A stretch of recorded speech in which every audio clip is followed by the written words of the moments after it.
বলেছিলেন যে আমার রেজিনগরে বাড়ি, আমি কেন বেলডাঙ্গায় মসজিদ বানাতে যাব। তো রেজিনগরে বাড়ি, বেলডাঙ্গায় মসজিদ করা যাবে না।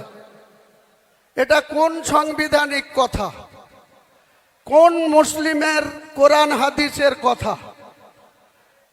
ভারতবর্ষের যে কোনো প্রান্তে মুসলমান তার নামাজ আদায় করার জন্য আল্লাহর ঘর মসজিদ বানাতে পারে, পারে কি পারে না? তাহলে এই যে ক্রস মুসলিম, ক্রস কেন বলছি? এই জনাব ফিয়াদ হাকিমের বাবা বাড়ি ছিল বিহারের গয়াতে। ওনার মা ছিল একজন হিন্দু রমণী, হিন্দু মহিলা।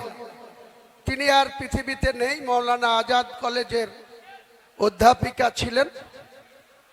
তাহলে মা হিন্দু, বাবা মুসলিম, ওই জন্য ক্রস বললাম। অর্ধেক মুসলমান, অর্ধেক হিন্দু।